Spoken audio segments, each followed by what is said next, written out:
Sí. Buenas tardes a todos y bienvenidos a una edición más del Aula de Pensamiento. Una más, pero muy especial, también hay que decirlo, porque tener aquí a un personaje como Alfredo Mestoy para nosotros es todo un honor.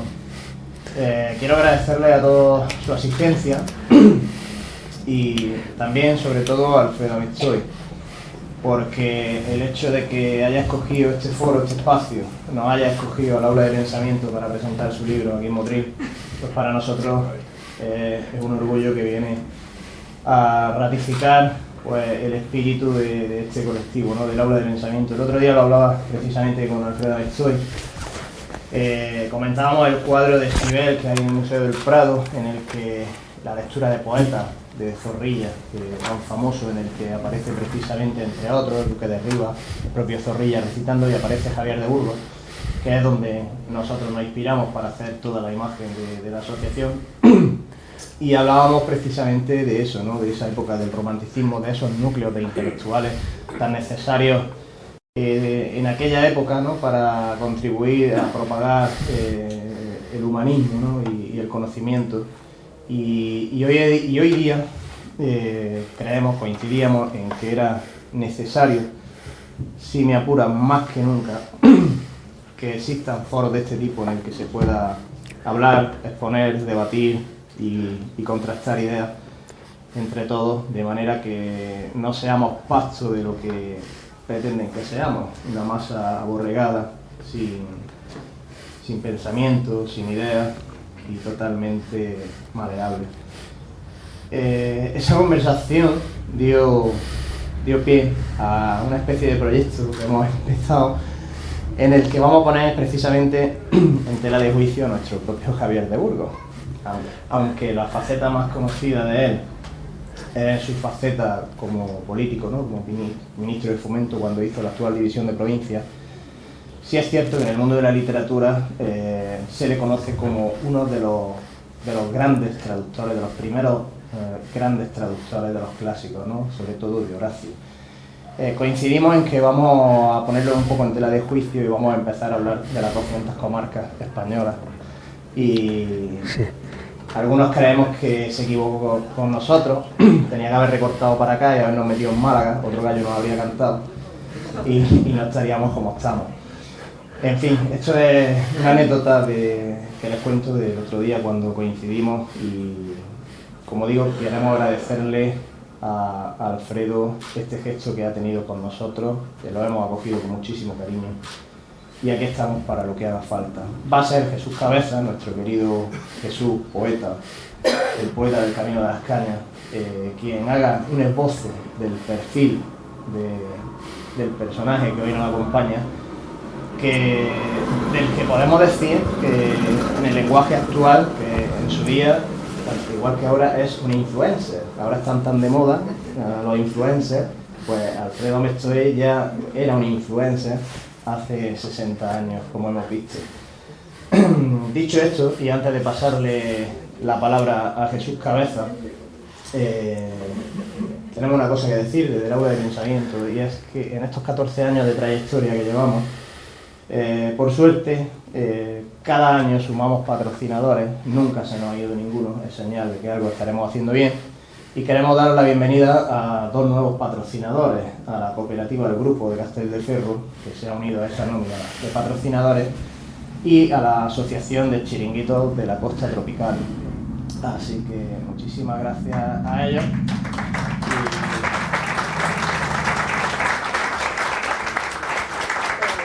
Digo, todo va a redundar en el desarrollo, ¿no? Y en la divulgación de la cultura en Motril, que es nuestro objetivo, porque cuando uno va a pedir para un partido, para un equipo de fútbol o para un club de petanca, tiene las puertas abiertas en muchos sitios, pero cuando va a pedir para una actividad cultural, qué poquitas empresas abren las puertas. Por eso tiene muchísimo más valor todavía. Así que muchísimas gracias a todos. Gracias, Alfredo. Estoy con 2 medallas de oro de la ciudad de Motril aquí a mi lado. Y le paso la palabra a nuestro querido Jesús Cabezas. Muchas gracias. Gracias.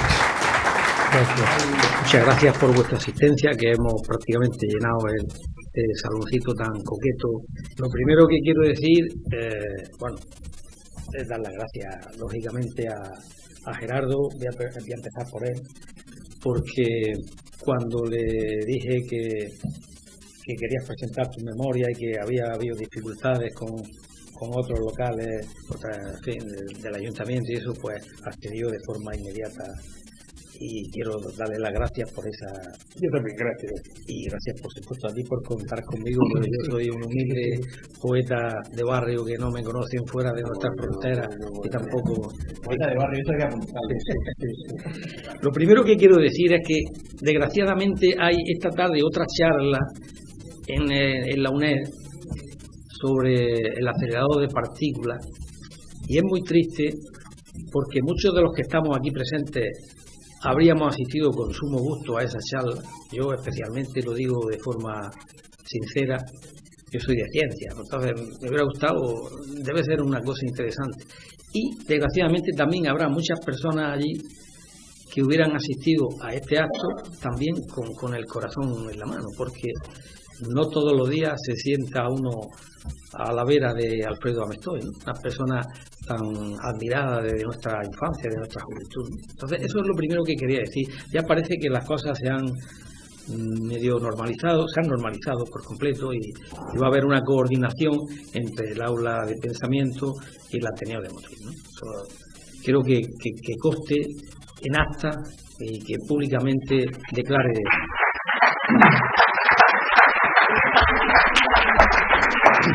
Bueno, a mí me llega la invitación de presentar a Alfredo a través de la editorial La Lulia, ¿no? Donde yo he presentado también hace menos de un mes mis memorias y por expreso deseo de Alfredo estoy aquí sentado.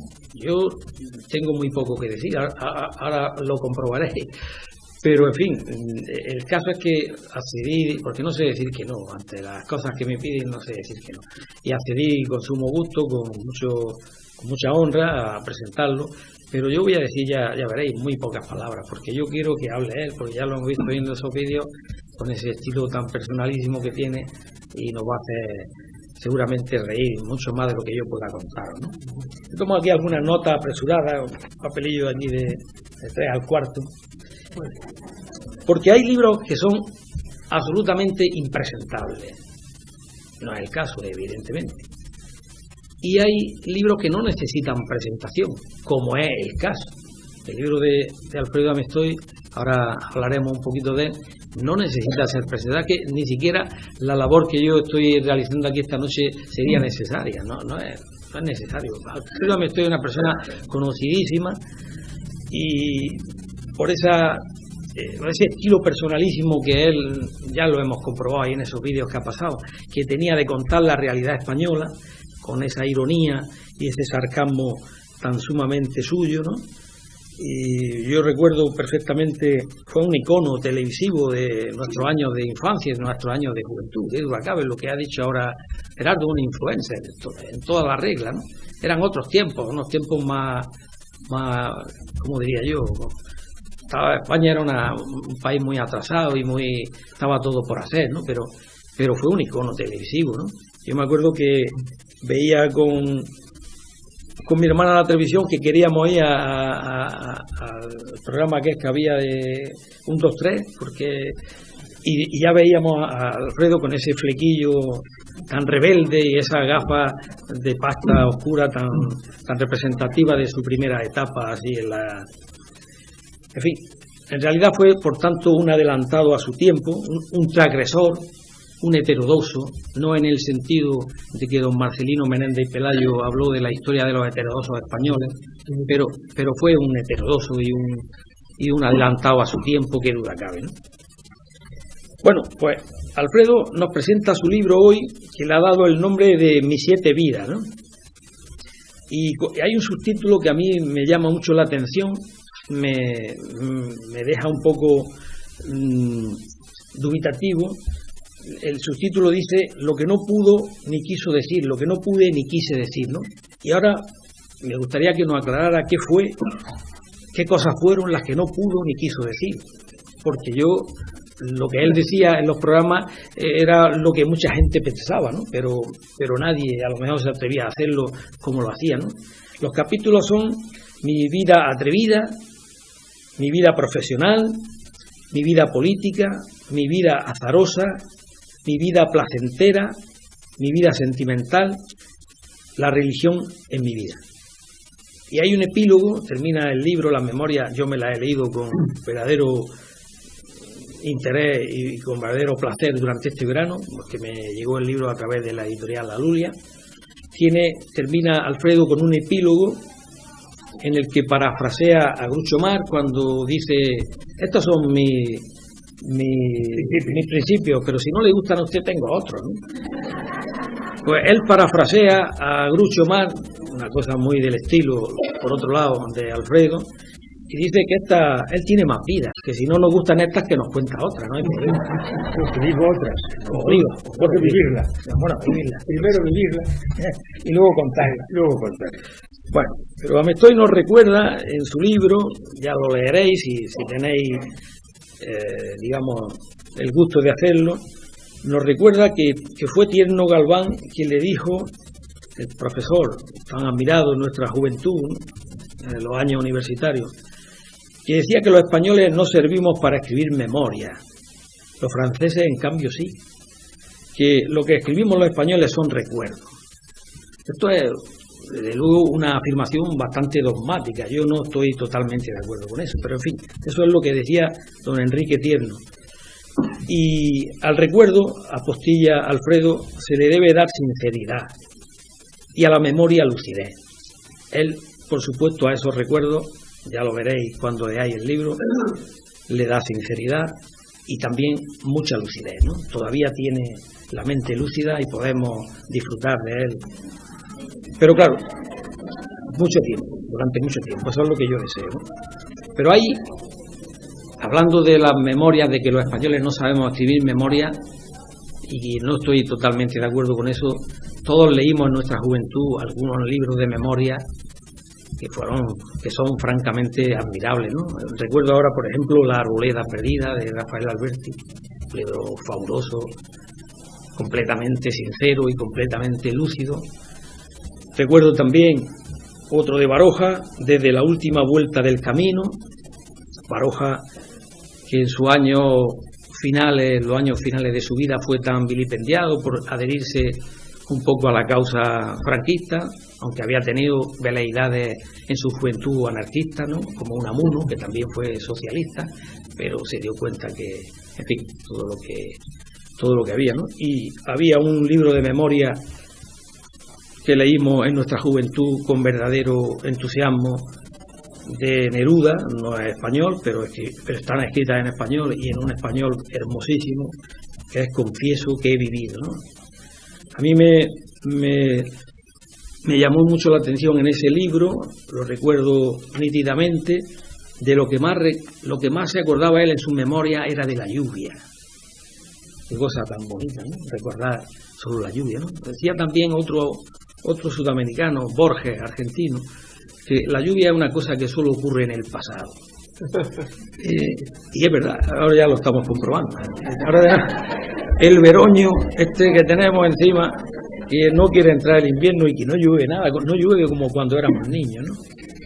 Pero en fin, la gran lluvia austral, decía Neruda, la gran lluvia austral que cae como una catarata del polo, leo textualmente: desde los cielos del Cabo de Hornos hasta la frontera, en esta frontera o far west de mi patria, nací a la vida, a la tierra, a la poesía y a la lluvia. Qué bonito, ¿no? Pues es un libro de memoria y no solamente es un libro de recuerdo, ¿no? Le he oído hablar yo mucho también de la lluvia, no sé si estará presente, parece que no, a Rolando Salas, nuestro poeta chileno, ya afincado en Motril desde hace muchos años, y por lo visto la lluvia allí es una cosa especial, ¿no? Bueno, yo también he escrito mis memorias recientemente, las han publicado hace menos de un mes, y resucito un tiempo que he querido resucitar para todos los de nuestra generación, de todos los más o menos los que estáis aquí, porque decía Saramago que no somos hijos de un lugar, sino hijos de un tiempo, ¿no? Esa frase me la habréis oído repetir 10.000 veces, porque es verdad, la siento, es una frase redonda. Y Almestoy nos habla de su tiempo, a través de las 567 páginas que tiene el libro. Yo siempre he tenido un interés muy grande por los libros autobiográficos. Lo aprendí de Pablo García Baena, un poeta cordobés, como sabéis, murió hace un par de años, que era amigo de un tío carnal mío, de mi tío Fraile, como le llamamos en mi familia, el hermano menor de mi padre, Antonio Cabezas Molina. Fue posiblemente su confesor, el confesor de Pablo García Baena, porque era un poeta, en fin, que sufrió una crisis personal y una crisis. Y entonces él tenía me lo contó en cierta ocasión, un gran interés por los libros autobiográficos, y a mí me pasa igual. He leído muchos libros de memoria, por ejemplo el de José Ayala, ¿no? Recuerdo y olvido, un título casi un oxímoron, pero un título precioso, ¿no? Y, en fin, y él no habla de su tiempo. Y aquí lo tenemos para que nos hable o nos recuerde o nos refresque o nos reviva ese tiempo, ¿no? Lo único que yo puedo decir, lo único que voy a decir de ese libro es lo único que voy a decir. Yo no me voy a adentrar porque él lo va a contar muchísimo mejor que yo, ¿no? Lo único, hay que comprarlo, me dice Gerardo. Lo único que voy a decir del libro es que está escrito con voz propia.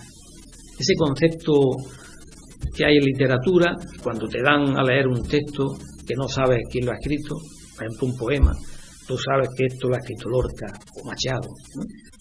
Esa voz propia es la que resuma todas las 500 páginas que tiene ese libro. Estar leyendo el libro es como estar escuchando a Alfredo Amestoy, y con toda con ese estilo que hemos hablado ya, personalísimo, y esa retranca que tiene, ¿no? Entonces el libro está escrito igual, o sea que lo vais a disfrutar como si estuvierais en el salón de vuestra casa escuchando a Alfredo una tarde cualquiera, ¿no? Y eso es lo único que yo podría decir. Y os cuento, ya por experiencia y por las múltiples lecturas que uno ha hecho a lo largo de su vida, que hay muchos autores, hay muchos escritores que no acaban de encontrar en toda su vida su voz propia. Sin embargo, Alfredo la tiene, ¿no? Y eso es una cosa plausible, ¿no? Así que aquí os presento a Alfredo Amestoy. No hace falta presentarlo, ya lo he dicho al principio, pero aquí os presento a Alfredo Amestoy, que nos va a deleitar ahora con su, como ha dicho Gerardo, de un medalla de oro a otro medalla de oro. Y aunque insisto, Alfredo no necesita presentación. Se nos coló en el alma a todos los españoles en nuestra juventud, en una época en la que no se podía decir todo lo que uno sabía, todo lo que uno quería o todo lo que uno pensaba. Así que muchas gracias a todos por escucharme y un abrazo para Alfredo. Gracias.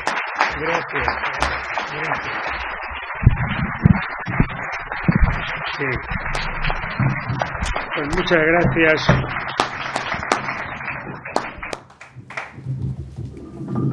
Muchas gracias, Gerardo Martín. Gracias, medalla de oro, doble medalla de oro, condecorado con un busto en la calle, las Cañas. Pronto con una calle.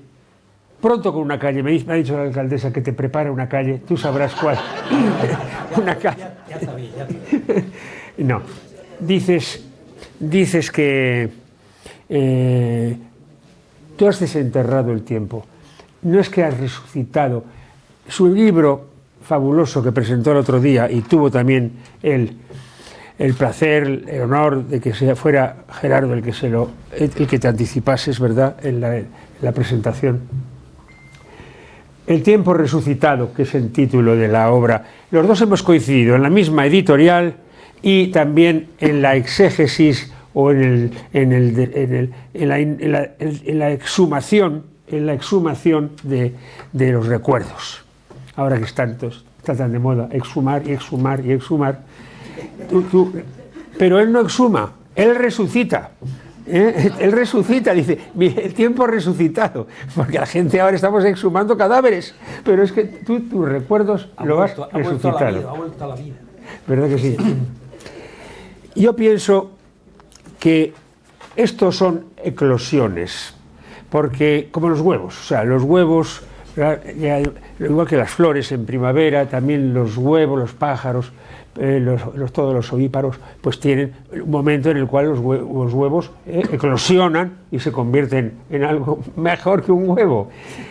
Se puede tener esa eclosión pues a los 25 años. Hay gente que escribe a los 25 años, incluso Umbral, que duda cabe, a lo mejor a los 25 años escribía como si tuviera 60. Tú, con 65 recién cumplidos, has hecho, estás ahora, digo yo, en tu verano. O sea, hay una primavera, un verano, yo estoy en un otoño, casi invierno, y entonces mi eclosión se ha producido de mis huevos muy tarde, de mis huevos, claro, de mis huevos son los recuerdos, como huevos que se convierten en polluelos, ¿no? Y los polluelos se convierten en un libro. Esa es la cuestión.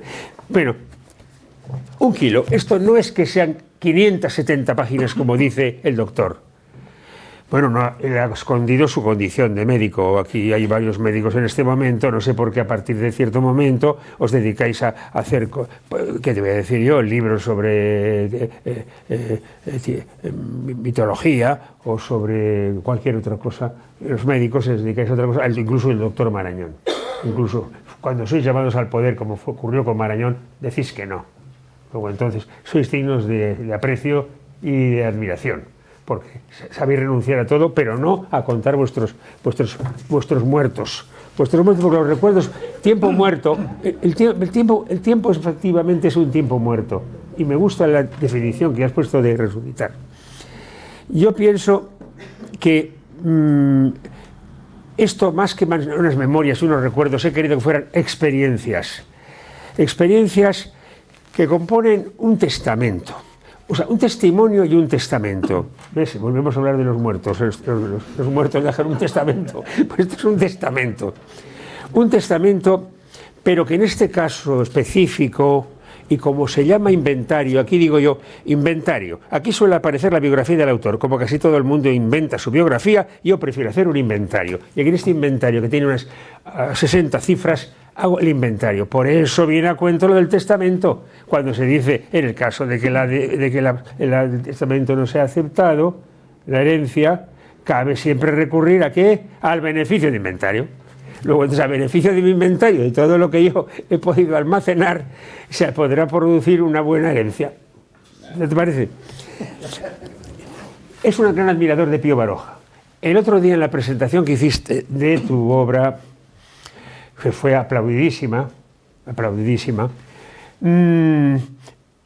quedó clarísimo que tú eres admirador de Pío Baroja y que había estado en Motril.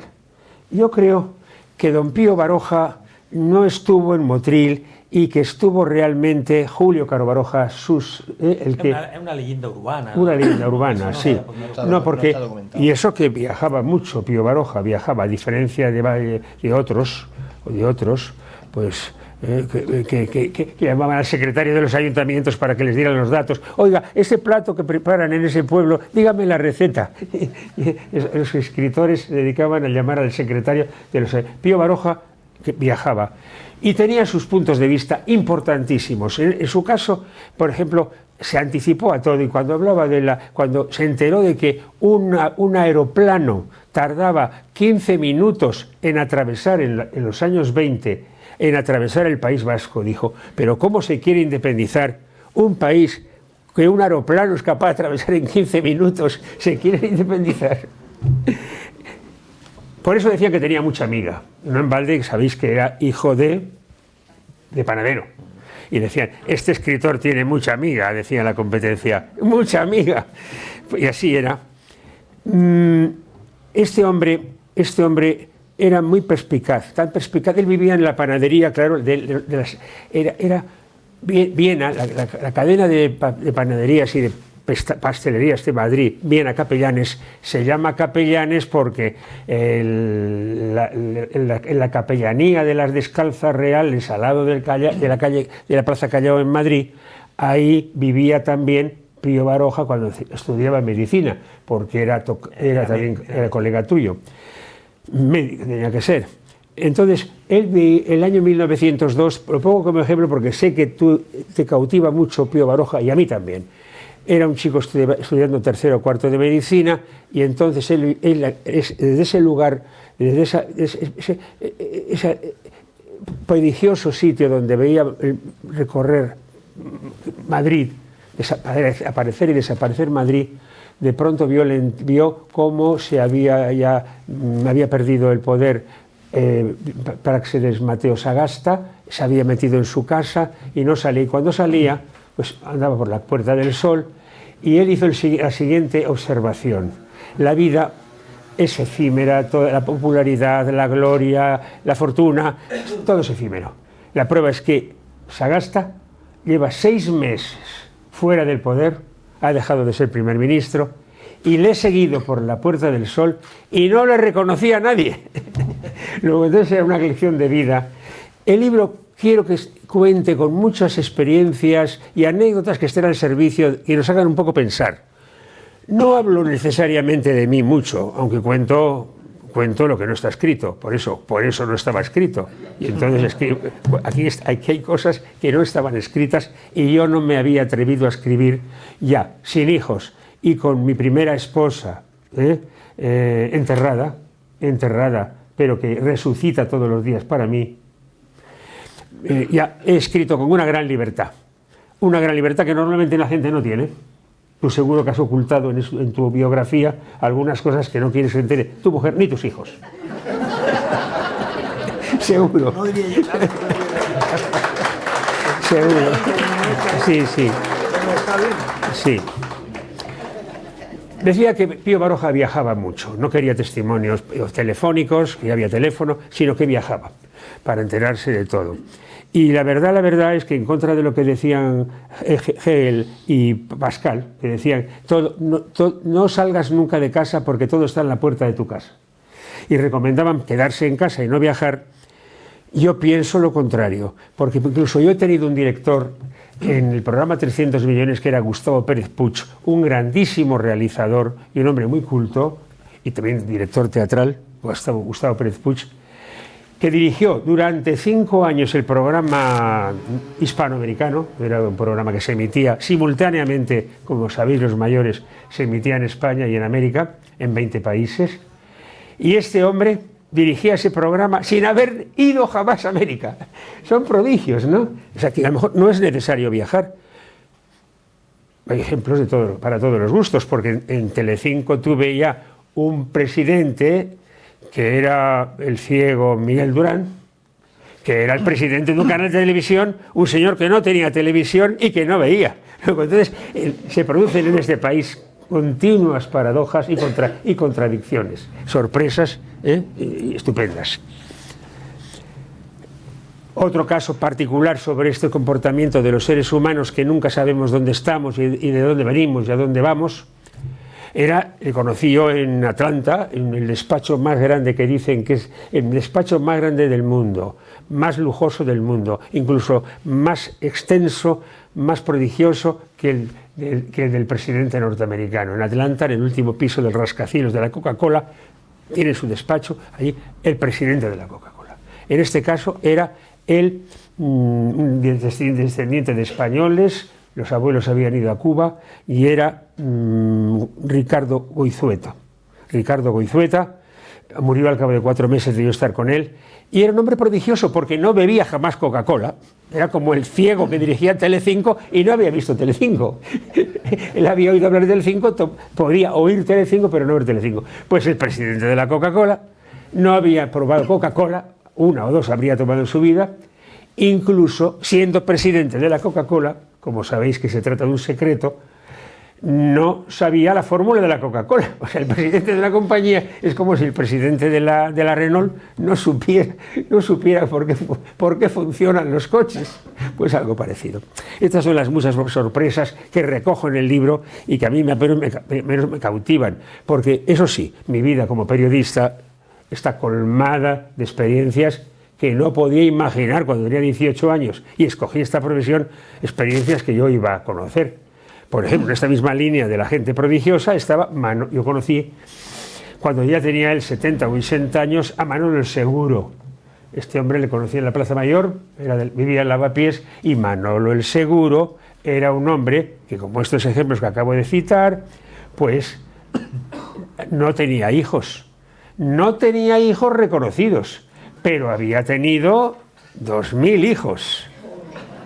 Asómbrense, 2000 hijos, porque era Manolo el Seguro, y ese apodo lo tenía él porque era quien engendraba y ponía en condiciones de tener un hijo a todas las criaditas y doncellas que, cuando la hija mayor de la familia, tras casarse, quedaba embarazada, necesitaba una ama de cría, que era lo que se llevaba.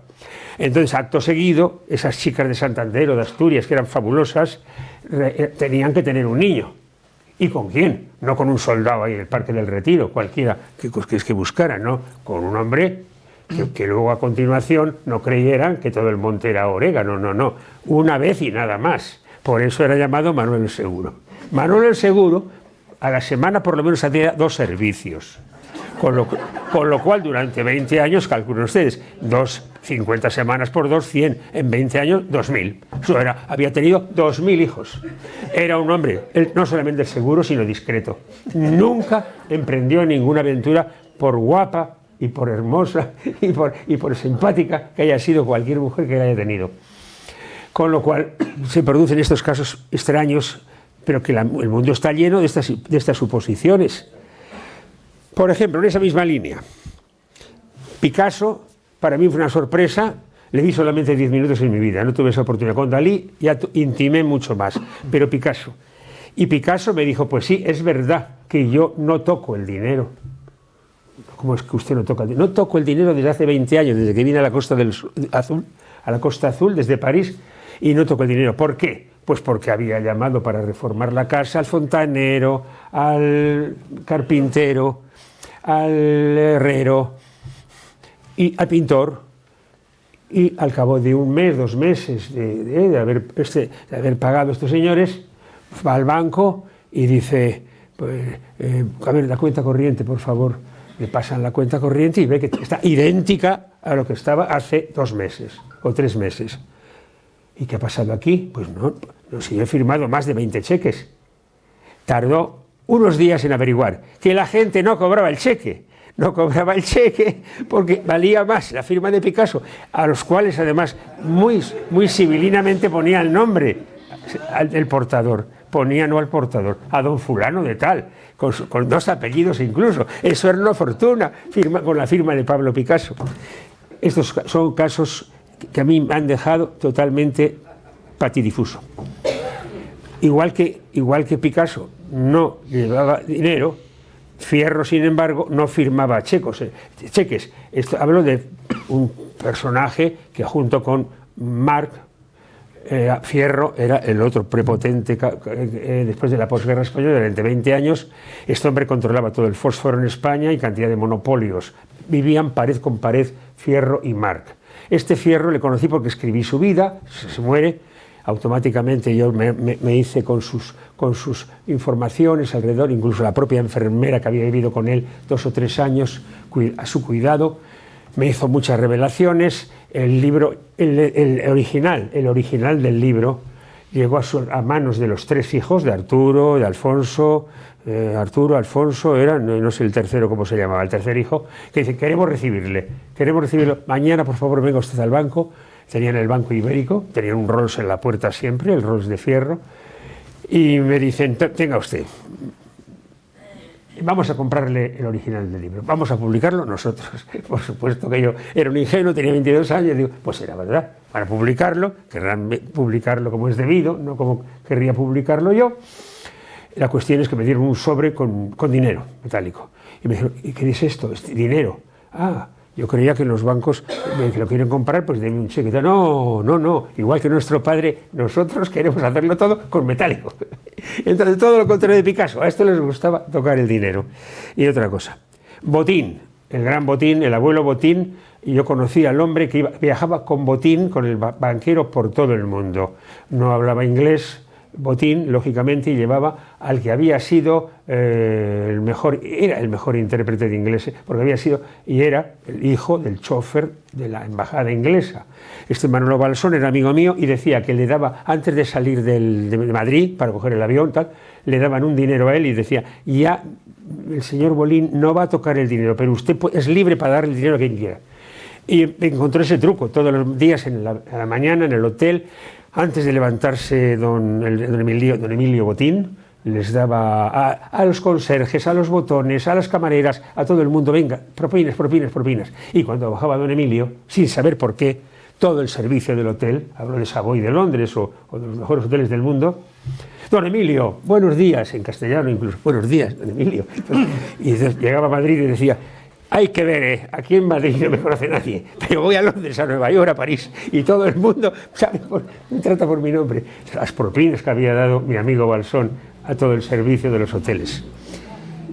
Santiago Bernabéu, bueno, antes voy a contar otro banquero, Aguirre Gonzalo, es un hombre que era muy rico, era el presidente del Banco Guipuzcoano y tenía mucho dinero, era un hombre ya había casado a los hijos, tal, y vivía solo. Y un día me lo encuentro en el Hotel Palace a las 4 de la tarde, un día que estaba lloviendo, hacía un frío impresionante, en pleno invierno, claro, y le digo, pero bueno, señor Gonzalo, ¿cómo es posible con este mal tiempo, cómo sale usted de casa? Y me dice, sí, salgo de casa, vengo todos los días al hotel, porque aquí tengo los periódicos y así no los compro, y además con un café me paso toda la tarde. Con un café, aquí tengo calefacción, los periódicos y me paso toda la tarde. Con lo cual hay para todos los gustos. Los financieros, desde luego, son los personajes que me han podido impresionar, porque detrás del dinero hay hombres prodigiosos. Iba a decir Bernabéu. Pues Bernabéu, un día fui, le caí bien a Bernabéu siempre y me decía, ¿por qué no vienes a desayunar a casa? Y ya cada 2 por 3 me tenía que ir a desayunar a casa. Un día le llevé churros y me llamaba por teléfono y me decía, Alfredo, yo pongo la naranja, que me han enviado muchísimas naranjas de Valencia, y tú traes los churros. Hombres prodigiosos. Y yo le decía, don Santiago, pero si usted tiene la empresa con más de 20.000 socios a los cuales no tiene que dar dividendos, que le pasan la cuota y la pagan religiosamente, es la empresa más saneada de España, ¿cómo es que está pensando que yo le traiga los churros? Y dice la mujer, es así, no se le puede pedir ni un duro, decía la mujer. Para que vean el fútbol lo que ha cambiado. Lo que ha cambiado ahora, que tienen todos los grandes futbolistas, tienen avión particular, un avión privado. Mientras que don Santiago Bernabéu, como sabéis, no tenía coche, cogía taxis y tenía una barca que se llamaba la Saeta Rubia, que era el apodo que tenía Di Stéfano, ¿no? Y tenía una barca de 6 metros, como la que yo podía tener, el presidente lo sabe, el presidente del Club Náutico, don Antonio Gutiérrez. Yo he tenido barquitas siempre de 6 metros. Pues don Santiago Bernabéu, una humilde barca de 6 metros. Hasta que Di Stéfano se fue al Español, me parece, y vendió la barca de Rabia. Vendió la barca de Rabia, la Saeta Rubia, y le pagaron un montón, porque aquello, claro, la barca de don Santiago Bernabéu, que se llama la barca de Di Stéfano, Saeta Rubia, le pagaron lo que quiso. Estas son las cosas que cuento yo, que por supuesto, digo yo que no las sabe nadie. He seleccionado lo que supuestamente es más contradictorio y posiblemente divertido. Luca de Tena, Ignacio Luca de Tena, el abuelo del último Luca de Tena, que fue Torcuato, el abuelo, el padre Juan Ignacio Luca de Tena, tenía también un secretario, otro millonario peculiar. Tenía un secretario solamente para que todas las tardes, a las 4:30, después de echar un poco de siesta, iba el secretario, un secretario expresamente para eso. Como era un periodista, redactor en la agencia donde yo también trabajaba, supe lo que hacía. Ese secretario periodista, que era Augusto Cuartas, me parece que se llamaba, iba con el blog y un lapicero y tomaba nota de todo lo que le decía don Juan Ignacio Luca de Tena, presidente y propietario de ABC. Ayer estuve cenando con fulano de tal, la mujer se llama tal, iba vestida de tal manera, comimos tal, todo en detalle. Hablamos de no sé qué, fulano contó un tal chiste, el menú fue tal, prodigioso, todo. Y decía, pero nunca me dijo quién había pagado la cena. O sea, que le contaba todos los secretos a este secretario. Mariano Pardo Figueroa, otra figura importante. Otra figura importante de estos personajes, era, ¿qué voy a decir? Pardo Figueroa tenía un seudónimo que era te busquen, era embuste al revés, embuste. Y entonces este hombre un día le llama a su secretario allí en Cádiz y le dice: vamos a ver, ¿cómo estamos de dinero? ¿Cómo estamos de dinero? Usted sabe que mal, a la cosecha del alcornoque muy mal, la viña mal, el cereal mal, todo muy mal, estamos muy mal este año. Pues hay que buscar dinero. Usted dirá, sí, busque usted dinero. ¿Y qué quiere usted? ¿Qué quiere hacer usted? Pues voy a pintar la casa. Pero bueno, si hemos pintado hace 2 años la casa, ¿cómo quiere usted pintar la casa? Por favor, piénselo 2 veces. Dice, no, venga aquí. Le llevó a la ventana y le dijo, no es mi casa, es la casa de enfrente, que estoy cansado de verla sin pintar. Este era prodigioso, y estos hombres ya inigualables. Bueno, si hablamos de bodegueros, pues iríamos a parar a Barbadillo,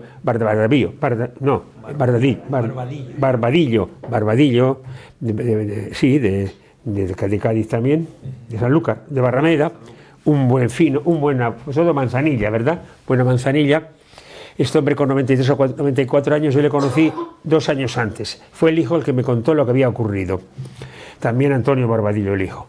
Un día va a la bodega, como siempre iba, para trabajar en la bodega, escribía poemas, escribía como tú, poemas y también prosa. Y a las 6 de la mañana, antes de que a las 8 llegara el primer obrero, ya había escrito cantidad. Llega un día y el chofer le llama al despacho a las 7 de la mañana y le dice, coja la furgoneta y ponga dentro de la furgoneta una silla. Dice, ¿una silla? Sí. Bueno, ¿dónde vamos? Ahora se lo diré. Se monta en la furgoneta y ahí a la furgoneta le dice, ¿dónde vamos, señor? Pues vamos al cementerio. ¿Al cementerio? Sí, al cementerio. Sí, llegó al cementerio, allí que el señor Barbadillo se puso en la silla sentado. Vaya a la bodega ya y no digan a nadie que me ha dejado aquí. Bueno, pero lo primero que hizo el chofer fue decirle al hijo, oiga, le he tenido que llevar a su padre, que me ha obligado al cementerio, una silla, le he dejado allí sentado. ¿Y dónde está? En la puerta del cementerio. Pero no me diga. Salió el hijo corriendo y le dijo, pero bueno, papá, ¿qué estás haciendo aquí? ¿Qué dirán todos los bodegueros de Andalucía después de saber que estás loco? ¿Qué dirán? Ya sé que tienes 92 años, pero o 95 tenía, creo. Ya que eres un agenario, pero ¿qué cosa estás haciendo? ¿Qué va a decir la gente? Y dice, no, hijo, no. Yo sé lo que hago y sé que tú vas a administrar muy bien mi dinero. Déjame, por favor. Le tuvieron que llevar a la fuerza a la bodega y lo volvió a hacer, pero murió al cabo de 3 meses. Luego estos personajes, tengo aquí otro bodeguero, sí, este bodeguero Torres, Miguel Torres, don Miguel Torres era, y la familia Torres ahora son los bodegueros que más venden vino de España en el mundo. Este hombre, don Miguel, el padre de Miguelito tiene mi edad. Como tiene mi edad, es como mi padre cuando tenía 92 decía ese chico, a los que tenían 91. Y entonces él decía, este chico, me decía a mí el padre, don Miguel Torres, este chico por mí, quiero que me lleve los asuntos en Madrid. Le gustaba yo mucho la forma que tenía de manifestarme, de decir las cosas o de hacer las cosas, y me dijo, vino una carta tras otra, por llamadas telefónicas, hasta que un día me decía, no puedo, don Miguel, si no puedo, ¿qué quiere usted que le haga yo? Relaciones públicas, hasta ahí podemos llegar solamente, pero no le puedo llevar ni el negocio. No, tal. Bueno, seguí insistiendo, pasaron 1 año, año y medio, hasta que un día el conserje del edificio donde tenía la oficina viene allí y me dice, Oiga, que hay un señor abajo que dice que a ver dónde deja el vino. ¿Dónde deja el vino? Pues que me lo súbalo usted. Que no puedo subirle. ¿Cómo que no puede subirle? ¿Y quién es? Pues no sé quién es, pero no puedo subirle. ¿Por qué no puede subir una caja de vino? Es que no es una caja, hay 300 o 400 cajas. Un camión entero. Un camión lleno de vino. Y entonces cogí el teléfono. ¿Qué pasa? Pero don Miguel, ¿qué es esto que me manda usted un camión? Sí, ¿no decía usted que no quería llevarme las relaciones públicas ni la venta del vino? Pues ahora va a llevármela, porque le llevo una cantidad de vino que tendrá que regalársela a todos sus amigos y a todo el que encuentre por la calle. Y gratis, me dijo, y gratis. Y efectivamente, le hice ese trabajo gratis. Lo que él pretendía le salió gratis. Bueno, ¿qué más puedo contar? Depende de la hora que sea. Son 9 menos 20. Sí, hay que dejar tiempo para firmar el libro. 9 menos 20. ¿Y cuál es el resultado del Brasil? ¿Va ganando o no? Bueno, rápidamente, tendré que otro día que contaros muchas cosas. Bueno, quiere decirse que cuento verdaderas novedades que yo no hubiera podido contar nunca a nadie. Ahora sí lo cuento. Por ejemplo, que yo no tenía que estar aquí en este momento porque podría ser un hombre verdaderamente rico, rico de verdad, no pensar en vender un libro o coger aguacates. Ay, mire qué manos tengo de labrador. No. Mi mujer era fabulosa. La mujer que también lo es la actual mujer, porque me dijo, cásate con esa señora que me está cuidando. Me dijo cuando estaba muy enferma. Y así lo hice, porque era una mujer fuera de serie y muy guapa. Y en la mejor edad, esa mujer, mira por dónde, un día Chicote me dijo, es que tú estás viviendo con esa mujer, estás casado con esa. Pues yo creía que no estabas casado. Sí, estoy casado, don Pedro, le dije a Chicote. Bueno, no me habló durante 2 años, porque estaba enamorado de mi mujer.